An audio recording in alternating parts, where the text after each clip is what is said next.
So the NLCS and the ALCS looking like they're actually going to be some series now. Hey, Yeah, showing signs of life on the other side. I am so happy.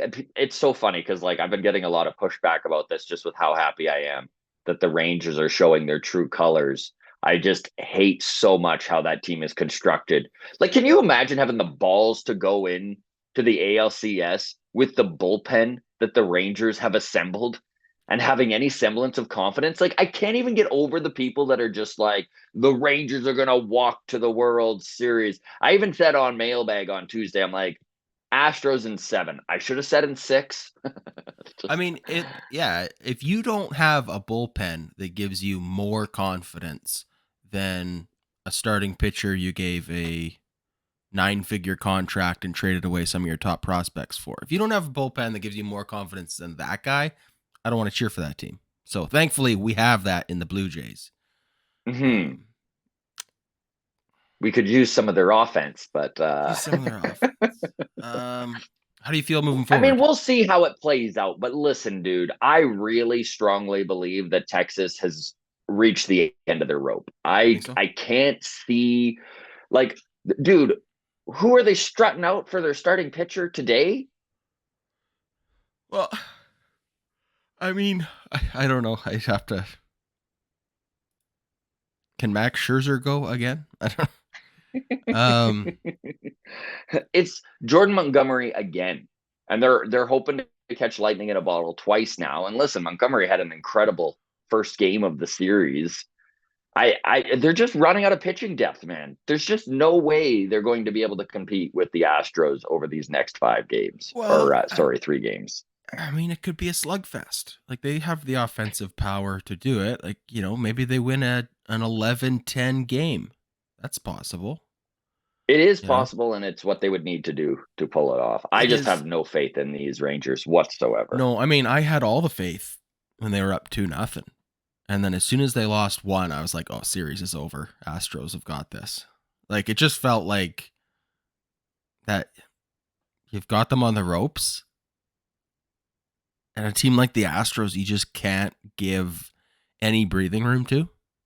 hmm I don't know. Astros in 6 is kind of how I feel. Like it's Yeah, I was calling the Astros even when the Rangers were up 2-0, and I just after seeing Game 3 and watching Javier shut it down like he did, I just can't see the Rangers recovering from this. Hello and welcome to the walk off, everybody. I'm Scott Belford, joined by Adam Mack. The team is back, buddy. Love to see it.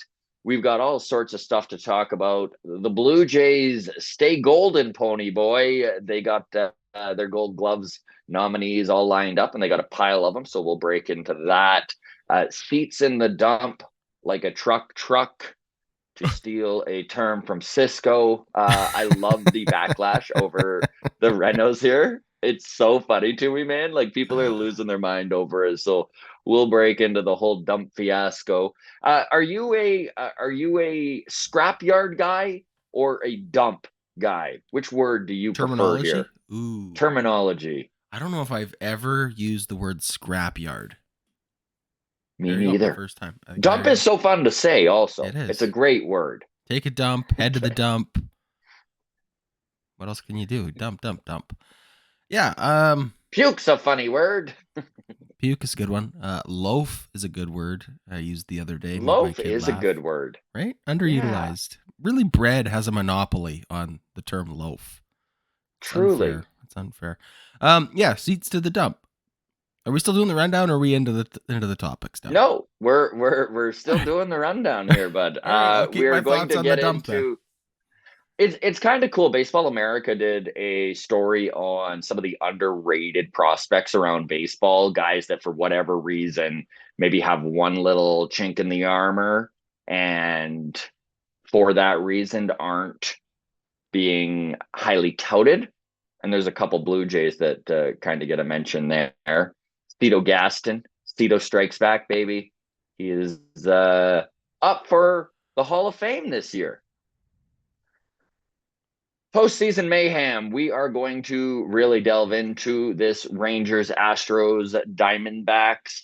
Phillies series, and then we'll wrap it up with a quick little temperature check. I just want to see where you are, Adam Mack, on declarations online when something you don't like, the big performative dramatic way of doing it, right? Let's say you don't like the Blue Jays front office, and then you decide I'm going to go online and I'm going to declare, until this management group is gone, I am no longer watching the Blue Jays. Just see how you feel about just that type of performance online, and then we'll Wow. wrap things up from All there. right. Sounds good.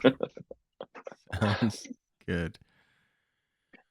So pitching and defense might not win championships or even get you past the wild card series. It might not even get you more than one run over 2 games, but it is going to get you some Gold Glove nominations. The Blue Jays piling them up this year. Jose Barrios nominated in the pitcher category in the American League. Alejandro Kirk looks like he's probably going to take home the hardware. His defensive metrics, as most of us are aware, have been phenomenal in 2023, despite the step back with his bat. Matt Chapman, I don't like. I wonder if Chappie is getting it because of his name a little bit, which tends to be sometimes the downfall of the Gold Glove. The detractors are always like, name value means a lot. I think they looked at these two factors. They looked at his offensive production after April, and they looked at the fact that he wasn't just straight up DFA'd.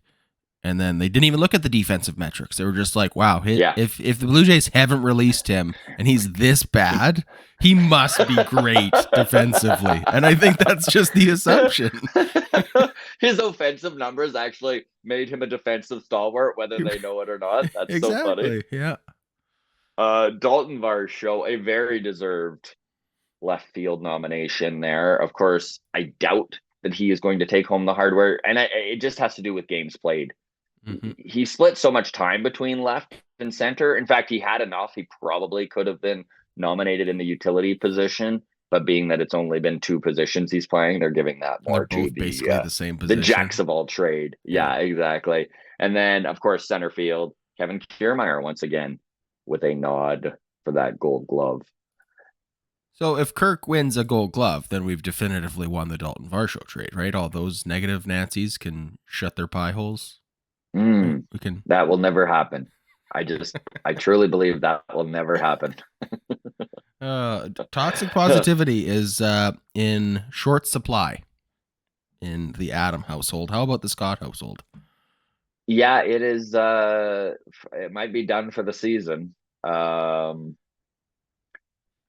I mean, it was a tough way to end the season, dude. You try and buy into the fact that pitching and defense could pull this team through. The hardest part about this time of year right now is, I mean, obviously there's the bridesmaid effect of watching other teams still competing for glory and feeling like, oh, that should be us. And then you factor in on top of that the Marcus Semien of it all and the Gabriel Moreno of it all and the streaky Gurriel Jr. of it all. And yeah, it's hard to not be like, oh man, imagine if we still had those 3 guys. Like, yeah, sure, it'd be nice. But until this offseason starts, like that's where we're just,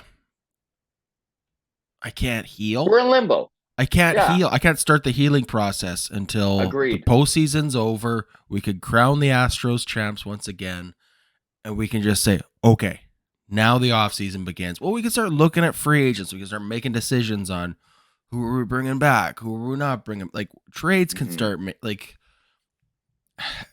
Yeah, right, this purgatory sucks, man. It really does, because like you said, we're just in limbo. We're in wait mode. Yeah. And there's nothing we can do but just watch other teams' fan bases get everything we've always wanted, buddy. I watched a clip on the Pat McAfee show with Bryce Harper, who formerly of my all face bunch team. He's the captain. Slowly been growing on me. Pat McAfee asked him if, just like, what's it like, the pressure and playing in front of 45,000 fans in October and blah, blah, blah. And his response was so hard to not like. Sorry, the double negative threw myself off there.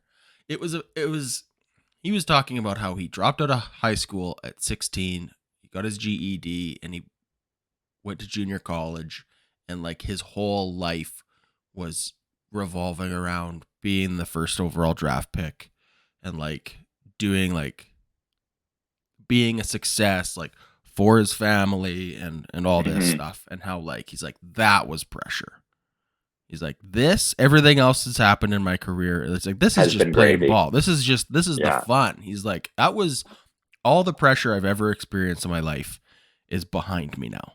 He's like, now we're just playing it out. And I was like, oh, that's a guy. Like, that's the guy you want on your team. This Phillies team is fun, man. Top to bottom. Yeah. I can't stand Philadelphia fans, but they are sure a lucky bunch because this is a really great team to watch. It's just so fun to watch, man. Trey Turner, what a signing, dude. Like the balls to go out and spend that kind of money after going to the World Series. It would have been really easy for that ownership group and that front office to tinker and just send it right back out. But the fact they went in and pushed their chips in on a guy like Trey Turner with that kind of ilk and that kind of pedigree, right? You look at his career, he's got the ring. He's been there, done that. He's been the superstar. He's been the sought-after guy who has kind of gone from iconic organization to iconic organization and to land in Philadelphia and find his footing like he has. Yeah, it's going to be interesting, dude, because I truly do believe it's going to be the Phillies versus the Astros, a repeat of last year. And the Phillies just look a lot better position this year to take it all. We'll see, but it's gonna be a fun World Series. I don't know. I think Phillies and there could be some surprises. Like would be a lot of fun. We're gonna get into it, but that Diamondbacks game last night, like I was honestly expecting, like I called Phillies in 5, and I figured that the Diamondbacks would squeak one out, but I thought it would be when they were down 3-0. The fact they still have fresh air to breathe here and have a little bit of hope still. Who knows, man? Yeah, I mean, it could happen. I still think they're the furthest team from the World Series that's still left. Absolutely. And I mean, they are the 84 win team. You look at the other 3 teams and they are definitely overmatched in numerous areas, but definitely putting up a fight. When you look at the Gold Gloves nominations for the Blue Jays, do you have money on a few of them? Or, well, not money, but who are you picking to actually take home the hardware?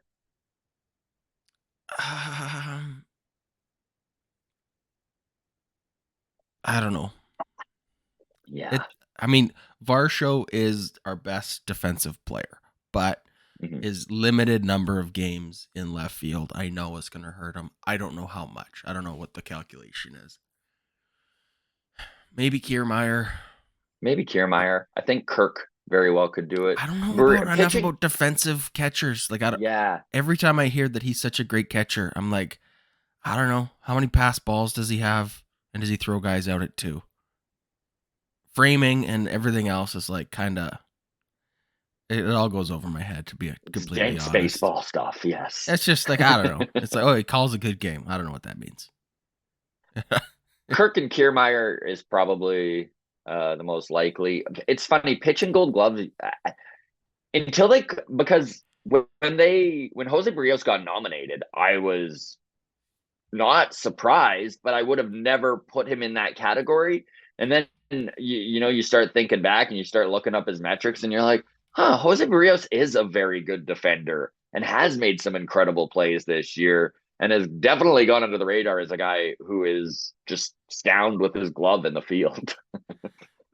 Again, that's so like, as most pitchers do, right? It's such a dumb award. Like, I'm sorry, but yeah, I don't know. It's tough to get excited about Gold Gloves. Absolutely. What does old Buck Martinez call it? A red star play, right? Yes. You put a red star on that one when it's just like those exceptional 99% of the time nobody's making that play, but the play got made. Those kind of plays. It's like, do you just count those for pitchers? Like, how many other balls do they get hit to them? Like, he got a comebacker, he caught it. I don't know. There was a bunt, he fielded it cleanly. The odd time he has to like run to third and then do like a spinning throw to first. Elite. I don't know. I don't think a Gold Glove for pitcher is necessary. I've never looked at a pitcher in like free agency. Been like, oh, Zach Greinke. How's his glove in the field? 6 Gold Gloves, man. Oh, let's go get him. Like, no, I don't care. So, drop in the comments. Cool. How do you feel about Gold Gloves, grounds crew? Does it mean anything? Is it all a little performative? And where are you at on the pitching Gold Glove? Does it matter at all? Is this something you would even take into account if you were a general manager after a pitcher? I have to lean towards what you're saying, where I just don't think it matters. I mean, if there's going to be a black hole for defense, let it be your pitcher. Speaking of defense, the Bichette single digits in errors this year. Love to see it, man. He missed some time, improvement. But it's incredibly impressive what he has done, especially if you look at his numbers in 2022, man. Like, this fan base and I'm sure the organization in general was incredibly frustrated with where he was at defensively. And at the beginning of the season, it's one of the few predictions I made that was right on the head here, but I called Bichette to be an average shortstop defensively. And that's exactly what he did. And man, the work that he put in, the time that he put in, you constantly hear the reports that he's the first one on the field, the first one taking ground balls, that he's out there at shortstop putting in the time. And it's paying off. The kid's 25 and has gotten to a point now where one of the best offensive shortstops in the league and holds his own defensively. You can't ask for more than that. So he only played 130 games at shortstop this year, 157 last year, 148 the year before, with some DH games mixed in there. But he went from 24 errors, 23 errors down to 8 errors. So that's a lot. 60% reduction in errors. His fielding percentage in each of those two seasons, 957, 958. This year, 980. Wow. Some real improvements. I would venture a guess to say if he played a full 159 games, give a couple days off, I wouldn't think it's crazy to say he might have gotten a nomination for Gold Glove this year.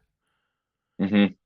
I mean, that's probably pushing it, but I gotta agree. Like, it was a substantial enough improvement in his defense that there's no way he wasn't turning heads. That other organizations may have even been like, "Wow, this dude is a legit premier shortstop" at that point. And I think that's what his defensive improvements have done for him. It has put him into that upper echelon of shortstops around Major League Baseball. Okay. I don't know if. Go ahead. The reason I feel like this isn't the hottest to say Bichette, given a full slate, would have been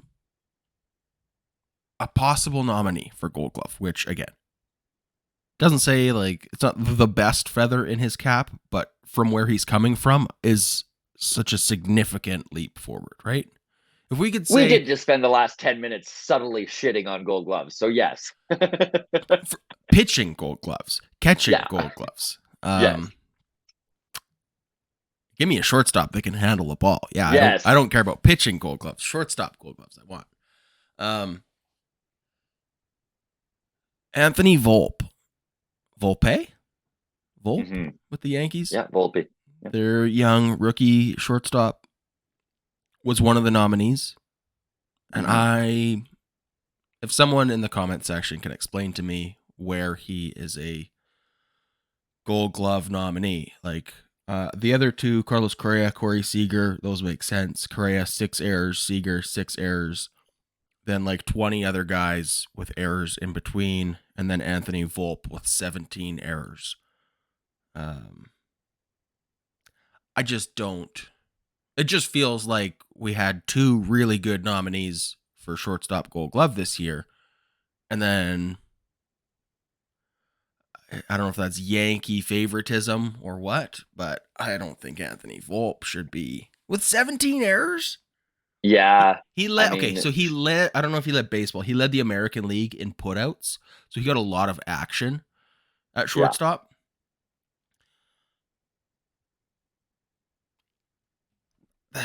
I don't know. Advanced metrics maybe say he's fucking. His range is so good though. His UZR OAP 11 is elite. I don't know.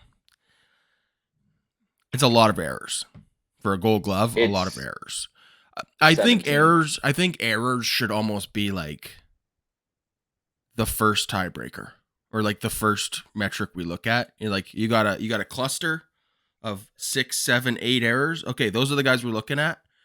And then we can look at defensive metrics beyond. But if you have more than double the errors, you should be disqualified.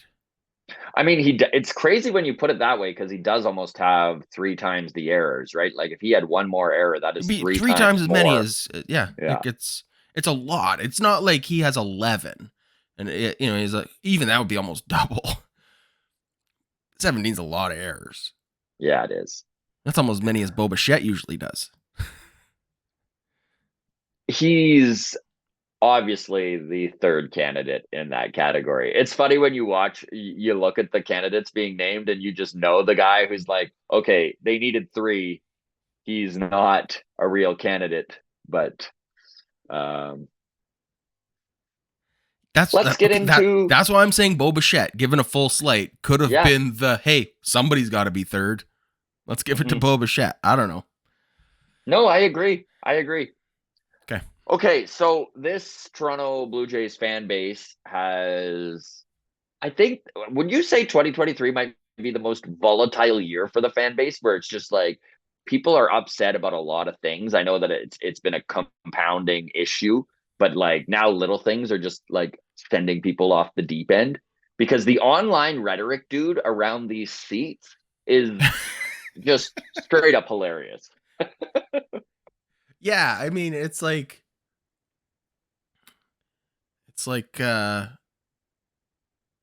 all the little cute quibbles you have about your spouse when you like start dating. It's like, oh, I like the way she like smacks her lips when she chews her spaghetti.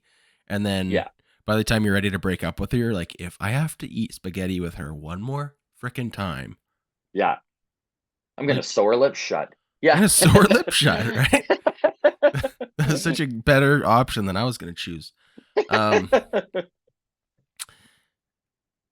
That's where we're at though. Is like you've got your roommate who leaves his socks on the floor and like it's fine, but all of a sudden it's like that's just you pooped in the bathtub yesterday and you're leaving your socks on the floor. I can't handle this anymore, and that's where we're at, right? Exactly.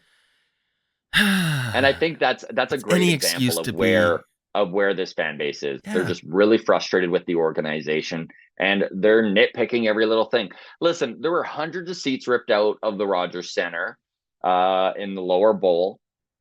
They are now sitting in, and this is what I love too. I love the reporting on this. That we know the dump that they're at. They're at the Gormley dump in Ontario. How did they get that contract? That's my big thing. I had no idea that they were like, of course, all these dumps are vying for these contracts, and like you want the seat contract, right? Like, Can you imagine the dump that has all the hand railings and nobody's clamoring for those, right? Everyone's like, no, just smash those up. We don't give a shit about hand railings. We want those seats. What's hilarious, dude, is I got a couple messages from people because I was joking around about it. Some people were taking it super serious on Twitter, but I was just joking around about it. But so I got 2 different DMs from people being like, hey, by the way, I know where the 500 seats are. and have already bought a couple. I got pictures from the guy, and it's funny. Both of them are like, "But you can talk about this, but it's got to be anonymous because I." Uh, the the dump the dump isn't allowed to sell them afterwards because they got to sign this thing, right, where they're going to right. destroy them. They can't take the contract and then also make money on top of that, right? And that's where everyone was upset. It's like, why wasn't Rogers selling these off? Well, Imagine all the money that you could make for Jay's Care Foundation. There's didn't truth to didn't that. look, yeah, didn't we just last off season sell off the fucking Jumbotron pixel by pixel? I swear to God, I remember hearing that you could buy like a 10 LED by 10 LED chunk of the old Jumbotron. What? And we're not selling the seats. The seats is the most obvious one. Like, this is dumb that they're not selling these. This isn't they're like, because of the renovations, it was too hard. The demolition ruined them all. And then you see the picture because someone, like, obviously, right, they've got the picture of all of them just piled up, man. Chair Mountain. I just love it, dude. Just like, do you know how they almost should have been able to do it more secretly than this? Like, because this is one thing where you would think maybe they would it would go under the radar a little bit. How many seats do you know got ripped out? 5,000, 10,000 ballpark. Yeah, I mean, it's got to be a substantial amount. What's the full capacity at Rogers is what, 43,000? 43, I think. 43,000, 44,000. I don't think it's unrealistic to say between 5 and 10,000. Mm-hmm. How much would you pay for a seat? I mean, it's pretty cool. I personally, I wouldn't go crazy. I know, like, it's not a hand railing, but I mean, yeah. $200? $100? Yeah. Like, I think it's not crazy to think you could have sold every one of those seats for $200. Yeah. Across Canada, there's got to be 10,000 people who would be like, yeah, I want a piece of that. I know. I assume every other sports team has done this. I know that, like, when the Montreal Canadiens got rid of their old rink and built their new one, like, I have 4 different uncles with seats. Like, the original seats in their rec room downstairs. Or, like, hilarious. People I have 2 uncles as well with seats. Yes. Right? So, like, it's something that people love, especially people with disposable income. Love that sort of thing. $200 times 10,000 seats, that's $2 million. Like, you couldn't have taken your time unscrewing. You couldn't have hired a guy for minimum wage to unbolt them instead of ripping them out with a bulldozer. Like, to make $2 million for the Jay's Care Foundation. Like, I don't know. That just seems, when we're selling off pixels from the old Jumbotron. Yeah, no. People want to see a 10 by 10 LED strip of a Jumbotron hanging on their wall. No one would want these really cool old vintage seats that are like, ugh. It is dumb. So, I'm sorry. This is dumb. This is dumb that they didn't sell them. It's super dumb. It's super dumb. And the more we talk about it, the more, and this is what has happened with the fan base, right? People start talking about it, and then the anger starts to rise as they're like, this is stupid. What a dropping of the ball by this organization. I'm not typically pro fan base, but I'm on the fan base's side with this one. I think the outrage is justified. I think this is stupid. So, continue. Here's a little tidbit for the grounds crew. If you are looking for seats, I actually have a line on the 500 seats. I'm not allowed to say where they are, but if you message the walk-off on Twitter, I can send you to the dude who has a line. This isn't a guarantee that these are last year's 500 seats that were ripped out, but we know where they are, and the dump is selling them secretly under the radar. I love this so much. But everybody, so much. You have to You do with those. Keep in mind with those, you do have to provide your own cup holders. So No cup holders. You get no such thing. They didn't. There wasn't a contract for the cup holders. They did not need that. No dump has them. It's fine. Okay, let's move on from the seat dumping. Spencer Horwitz. So, Baseball America is one of the top sites for ranking prospects in baseball, and they had a very interesting article about kind of under the radar prospects that maybe didn't get enough love. They're not top 100s for whatever reason, whether it be lack of power, whether it be age, whether it be, all those little money ball sort of things where they're just not the prototypical five-tool guy that's going to get you in the top 100. But it doesn't mean that they can't have a very good major league career. Spencer Horwitz of the Blue Jays, first baseman, friend of the show, natural lefty, by the way. So it's why he's kind of relegated to first base. He does play a little bit of left field, but he was a guy that Baseball America was quite high on.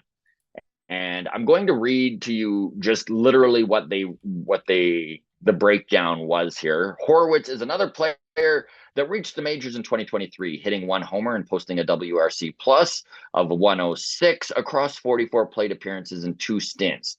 RoboScout ranked Horwitz 12th in AAA. Like in all of AAA, they ranked him 12th, ahead of names like Jackson Holliday, like Colton Cowser. So why isn't he held in higher regard? He doesn't have power, right? Hitting 10 home runs and 484 plate appearances in AAA and 38 career home runs over 1,729 minor league plate appearances. He's older than the prototypical top prospect as well. He's 25 years old, but he had more walks than strikeouts last year, an OPS of 945, which is the 90th percentile amongst AAA hitters over 100 plate appearances. With his plus contact rate and barrel rate, RoboScout projects him to hit 260 with a weighted runs created plus of 112 in next year's major league season. Steamer agrees. Steamer, of course, another projection site, giving him a 115 weighted runs created projection. And that, by the way, if he did hit a 115 WRC plus, that would rank above many Blue Jays on this 2023 team, including Brandon Belt, Matt Chapman, Dalton Varsho, and Davis Schneider. He may not be as good defensively as them, but his offensive projections is in the vicinity of a Brandon Donovan or a Jeff McNeil. And he arguably is a better hitter than DJ LeMahieu and Edward Julian. That's a solid on-base contributor to a major league team that isn't receiving the appropriate accolades from the fantasy community. So Spencer Horwitz, man, a lot's got to go right, but he very well could be a dude on this team that fits in and is providing what Brandon Belt did last year for $10 million less than Brandon Belt, right? Minor league contract, league minimum type of dude. Just DH and off days for Vladdy? I think so. Maybe the odd time in left field, like sure. If he gets hot, they'll find a place for him. Yeah. Spencer Horwitz, friend of the show, so it's hard to have an unbiased opinion. Mm-hmm. Is he someone you're excited about? You know what? I wouldn't say excited. I'm sending this clip to him, so choose your words carefully. Well, no, I do think that he's a guy who could capture the fan base in a Davis Schneider-esque way, that he can get hot and probably could carry the team for a couple weeks. His contact rate is phenomenal, and he's got a really good eye. And this is 2 things that this team could really use at the back end of their lineup in the 7 or 8 hole, a guy who's going to get on base, who's going to hit his singles, get his doubles. I think there's a spot for Spencer Horwitz on this team in 2024. We'll see how that plays out, right? We'll see what the Blue Jays decide to do. If bolstering this lineup internally is the way they wish to go about it, there might be a big power hitter that fits into that first base DH role that would take the run from Spence, but yeah, I think he's got a real shot. Another guy I wanted to bring up here while we're talking kind of under the radar guys and friends of the show, CJ Van Eyck. Of course, he's been on the show. Really good kid. Another connection is Anthony Telford, friend of the show, and of course, minor league pitching coach for Nate Pearson, as well as CJ Van Eyck. Van Eyck has missed almost 2 full years of minor league baseball. He was drafted in 2020 in the COVID season, one of those guys that they only had 5 rounds, so he got in under the radar there. And it's tough on a 21-year-old kid, to go through Tommy John surgery, and that's exactly what Van Eyck has done. He didn't look great in AA this year. Of course, to be expected as you come back off of such a tenuous injury like that. But he is dominating in the Arizona Fall League currently. He had another game last night, 5 innings pitched, 1 run, 0 earned runs, 0 walks, 5 Ks, 52 pitches. He has a .79 ERA in the Arizona Fall League. He's looking good. I mean, we'll need to keep an eye on him. And this is the guy who kind of went under the radar. He was originally broke into the Blue Jays top 10 prospects when he was first drafted. And then, of course, when the injury hit, he scaled down. But a little bit of age, a little bit of experience, having that obstacle to overcome. CJ Van Eyck progress might be why the Blue Jays were willing to give up on Adam Kloffenstein and Sam Roberts when they went out and got Jordan Hicks at the deadline. Yeah, I'm optimistic about CJ Van Eyck. I enjoyed our conversation with him. Seems like he's got a good head on his shoulder, says all the right things. Fingers crossed. Fingers crossed. See where he goes. Okay, let's move on from some of these under the radar prospects. We will actually reach out to, I'll get in touch with CJ and Spence, see if we can get them back on the show over the off season here. So this is kind of cool. Going back to the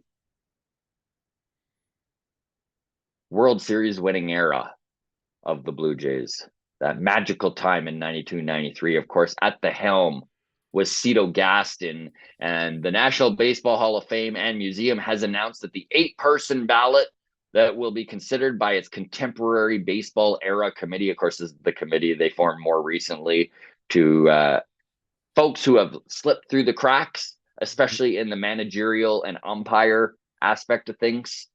So he is one of the 8 managers, 2 executives, and 2 umpires. Cito Gaston, buddy. About time, really. Cito strikes back. I'm so glad to see that he is on the ballot for this year. I know that there's a lot of things that can be said about the Hall of Fame and the validity of it and all that sort of thing. But Cito has 2 World Series rings. He spent his entire managerial career with the Toronto Blue Jays, becoming the first African-American manager in Major League Baseball history to win a World Series. 2 stints with the Jays. We all remember when Cito came back in 2008 after John Gibbons was fired there. So 894 career wins. I think Cito's going to the Hall. I'd be surprised if the voting committee said no to him. Yeah, I'm probably with you there. I don't see any blemishes on his record. No controversies. Does have I guess the only issue that I would say, and this is just me playing devil's advocate, not the longest managerial career. No. Was it 1, 2, 3, 8 years with the Blue Jays on the first stint, and then 3 in the second stint? And the second stint was not very good. No, it wasn't. But neither was his team. No, but I don't know. It's look, I think he probably No, gets I'm with you. If it, you're gonna but tout wins, you need to you need to count the losses. And those final 3 years were definitely more of a, I don't know. It's funny. Cito coming back at the end of that 20, what do you call it? The 2000s era, like yeah, it was before the 2008, 2010 there. 2009, 2010 is when he Yeah, managed us. it felt very much like a seat selling tactic. Yeah. Nothing against the career of Cito Gaston. It was just the Blue Jays weren't fielding a very good team at that year. Love friend of the show, Scotty Richmond, but even Scotty Richmond was a starting pitcher for the Blue Jays at that time. So yeah, it was a lacking roster, and I think that Cito really was there to bring back those warm fuzzy feelings from the good old days. Um, 2 World Series back to back. Hmm. That might just be enough on its own. I would think so. Like I It's think so you hard to do, man. I think you can accidentally win 1 World Series. I don't think you can accidentally win two. Yeah. It's Like, why what's going on, and this is the perfect transition into the next topic, which is the postseason. It's what's so impressive about this Philadelphia Phillies and the Houston Astros. I mean, yeah. we're all aware that the Houston Astros have been to the American League Championship Series for 7 years in a row now, which is just, I mean, it's unheard of. I can't even, there's no comparable in sport, in my opinion. It is just such an accomplishment, especially with the 162 game season, I should say, that you need to kind of go through as a baseball team. Just mind blowing. So here's some stats about, before we get into the Phillies and the Diamondback series, before we get into that Texas series. This is kind of cool, dude. So postseason games done in under 3 hours. In 2017, there was one. In 2018, there was one. In 2019, there was four. Same goes for 2020, which had more playoff games than all the other seasons. 2021, there was one. 2022, there was four. This year, 13 games that have been under 3 hours. That pitch clock, man, I can't believe how well it worked. Yeah, it's And I don't miss like, it's not like I truly don't feel like we're missing out on certain things, like it's not a lack of action that has been taken out of these games. It's not like, where is this 3 hour packed mm-hmm. in incredible plays games? It's just the dead time is out. Feels more exciting. I love it. I mean, yeah, even in the last round there when we would have baseball all day and we'd have like 4 games. Not quite back to back to back because there was overlap, right? 1 hour offset for the first wave, 1 hour offset for the second wave. But like I really enjoyed that. And I didn't feel exhausted by the end of it. Like I never felt Mhm. like, all right, that's enough for me for the day. Do you know what I mean? Yeah, I do. And I think that's a real testament to the pace of play changes that have been made. So kudos to baseball. They got something right. They finally got something right. So the Arizona Diamondbacks back against the wall as they headed back to Arizona.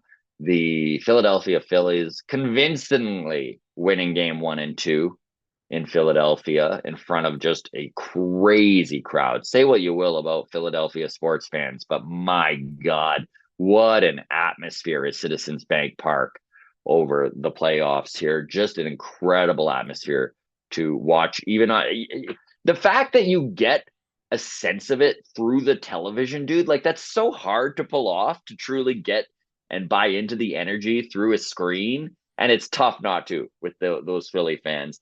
But back to Arizona last night, and they pulled off a big win. Talk about a game that went the complete opposite way. Brandon Pfaff, and I'm going to ask you on your opinion, because it worked out, taken out at 70 pitches in the sixth inning with 2 outs. Did you have any problem with that pull? Because personally, I didn't. Nope, none at all. I mean, sixth inning is a lot different than the fourth inning. Mm-hmm. 70 pitches is early. But if you've got the bullpen to go to, What and I was this? think that What was the score there when they was pulled him? Were they winning? it was 0-0 still. Still tied. Still tied, and they were going into the third time through the order. Kyle Schwarber coming up to the plate. I know that the stats pretty clearly say third time through the order, red flags, panic alert, let's go, right? I don't really care about that almost more than any other, like lefty righty split or whatever.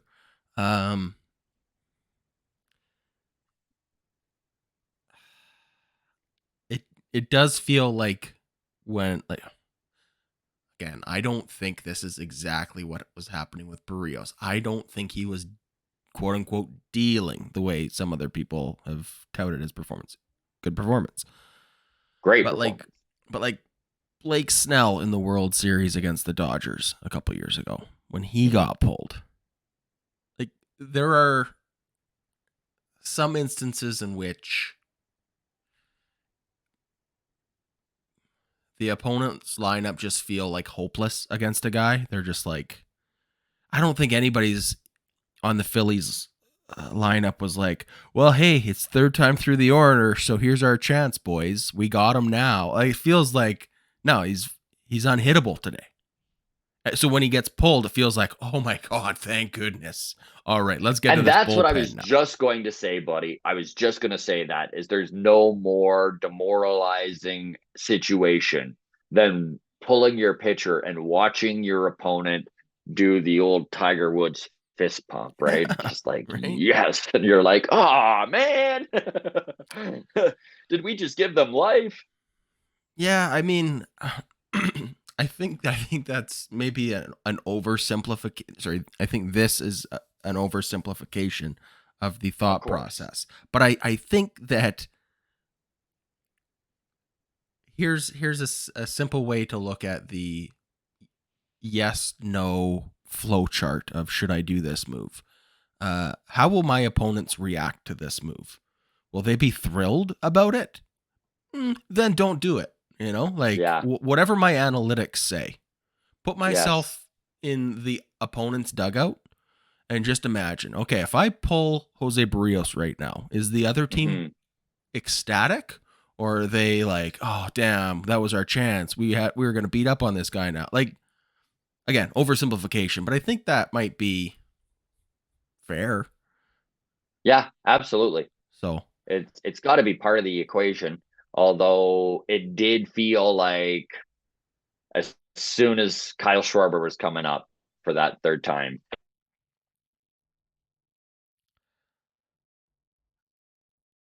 Did I lose Pick you? something like this where Sorry, I it's lost like, you there, yeah, Scott. it played out exactly how the Diamondbacks wanted. Can you repeat that? You just totally froze for me. Kyle Schwarber coming up for the third time. Go. It just seemed as if this was a predetermined decision and there was nothing that Pfaft could have done differently to allow them to go back into that batting order for the third time through. It just didn't seem like it was going to happen. I mean, he was so dominant, dude. If this is like maybe just two different philosophies in like game theory, but if you throw like heater inside, the guy looks ugly swinging at it. Second pitch, you go right back to the same thing. Heater inside, he just looks dumb. Do you think you go heater inside again? You go, oh, he can't fucking hit this heater. I'm going heater inside again. He has no chance at it. Or do you go, I'll go slider away? And then is he like, oh, thank God, the off speed, and he's all over it? Like, where do you go? I don't know the answer. Do you go, like, oh no, he's seen my speed now. Now he's timed for it. Eventually he's going to catch up to this heater. Or do you go, no, this heater's working? Because that's kind of like a microcosm of the pitching change, right? Is you go, yes, no, you look dumb against me the first time first 2 times through, he's going to look dumb again. Or you go, I don't know. I tend to think I'm going heater inside again. See, I am definitely a slider side guy on that scenario. This is why And I don't know baseball is the right fun, answer. though. This is why baseball is fun, right? Is because it's such it's a chess match. And the old saying, "There's more than one way to skin a can." Kick that cat down the road. Yeah.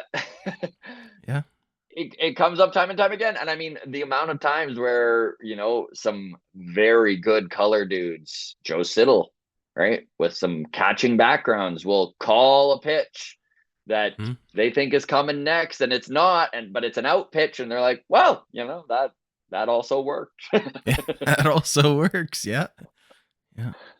Before we move on from this Diamondback series, I did just want to point out, man, Ketel Marte is having himself a frickin' playoffs. Like, dude he basically single-handedly won that game for the Diamondbacks last night.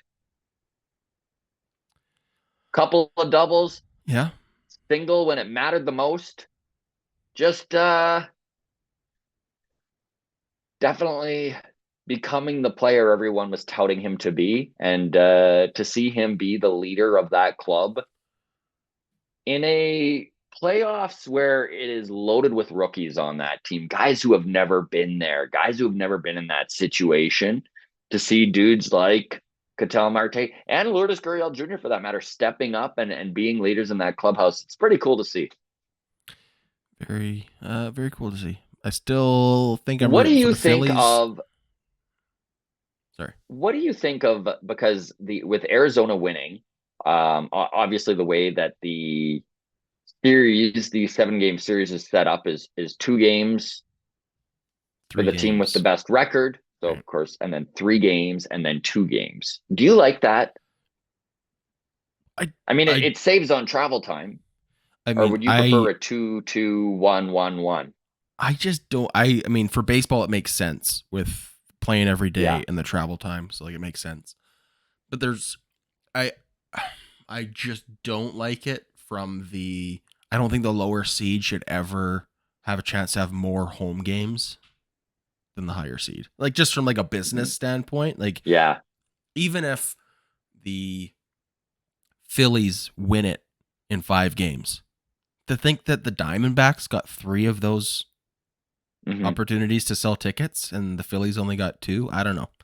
I don't like that aspect. But. And I mean, the good thing for the Diamondbacks is by winning yesterday, it does ensure that they maximize the amount of home games that they get in the playoffs, right? Like, I mean, even if they lose outside of those extra 3 games they could have had in the World Series, they talk about maximizing your it's profit.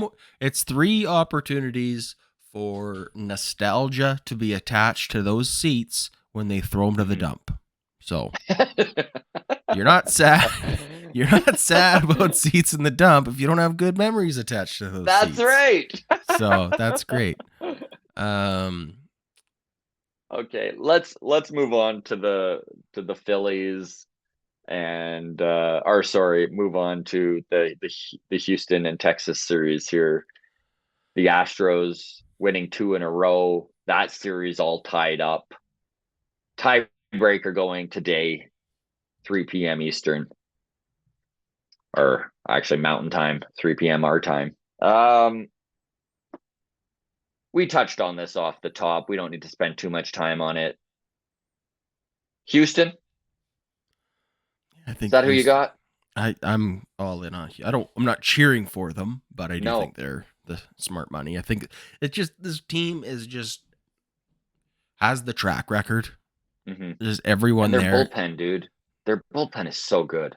This is why I think everybody in the American League didn't want the Astros to make the playoffs. Yeah. So, thanks, Seattle. Yeah. Okay, let's wrap up on this. Oh, before we do, just some Cito Gaston stats to consider. There are, I think you mentioned this. He would be the 23rd manager in the Hall of Fame. I didn't realize there's only 22 managers in the Hall of Fame. That seems really small. It does. He has 1,700 games managed. A lot less if you only consider the first 9, like his first stint with Toronto, is what's going on his resume. But let's say 1,700 games. There's only one manager in the Hall of Fame currently with fewer games managed than him. That's Billy Southworth, who has 981 games managed. But he has 3 World Series rings. Right. As a manager. And those World Series rings are going to go a long way for Cito in this exactly. ballot. Everyone else, well over 2,000 games managed. There's like 7 managers who have like 2,500 games managed. Everyone else is like 3,000, 4,000, 5, 6, 7,000 games managed. So 1,700, it's a small sample size, but 2 World Series, that's legit. Incredibly impressive. Especially back-to-back. And I know we touched on that when we were talking, Cito, but man, back-to-back is so incredibly difficult to pull off. It's why it happens so rarely. The only thing harder than climbing the mountain is climbing the mountain again. That's what they say, right? So. Okay, so let's end on just a fun little opinion piece, if we will, on declaring how you feel online in a very dramatic fashion. And I know that there's been a lot of frustration amongst the Toronto Blue Jays fan base, myself included, obviously, in this, yourself included in this, Adam. It's 2023 has been a rough year, man. There were ups and downs. They never really reached potential. We went in really thinking that this offense was going to eventually click. They never really did. I mean, pitching far exceeded our expectations. Defense far exceeded our expectations. I just didn't see the pendulum swinging this far. But I know that there's a lot of people who they're almost taking it personally. I know that Ross Atkins press conference, there's a lot of the fan base that truly felt like he was calling them idiots, which I don't know if it's worth getting that worked up about. But, to each their own. We're not going to tell you how to be a fan, obviously. But I was curious on your opinion, Adam, because listen, as a fan, you feel like maybe your voice isn't getting heard, right? So I understand the idea of going online and being like, I have to have my voice heard. Do you think in any way it affects anything to do with the team to say something like along the lines of, until Mark Shapiro, John Schneider, and Ross Atkins are gone, good luck having me at a game or even showing any interest in this team? I mean, okay. If there's one thing I roll my eyes at harder than virtue signaling over social issues, it's virtue signaling over sports teams. And well, I think maybe like a boycott would have done something. Like if there was a groundswell of like season ticket holders who are like, we're banding together, we're canceling our season tickets for next year. Unless Ross Atkins is fired, we are canceling season. That would potentially have an impact. Like I think that's a big financial looming punch to the gut for the Toronto Blue Jays. But short of that, angry tweets ain't gonna get nothing done. No. Like there needs to. It feels like grandstanding sometimes. I love the way you summed it up, the virtue, the virtue signaling for sports teams, and it does feel that way a little bit, because there is an organic, like you were kind of touching on it, right? If there was an organic groundswell of community where everyone kind of gets together, very similar to what was going on in Oakland over the season, right? Where they would have those big fan days, and then they would all chant, sell the team, right? Stuff like that, I think, is very valuable amongst a fan base. It's just when it's so individualized, it feels like a tantrum. Yeah, and it feels so empty because I wish there was a way to do this. Like, you can block people on Twitter, you can block people on Facebook, whatever.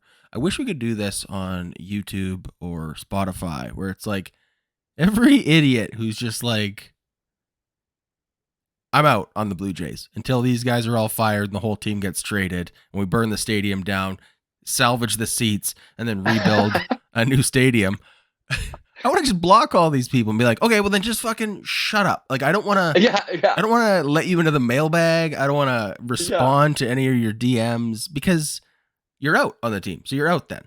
Like, I mean, there's one thing to be like, oh, I'm upset, but like, I'm upset too. Absolutely. Because I am upset. But like I mean, there's people who I shouldn't even say this because I don't know, maybe they didn't watch another game the rest of the year. But after like the Anthony Bass situation, I'm out on the Blue Jays.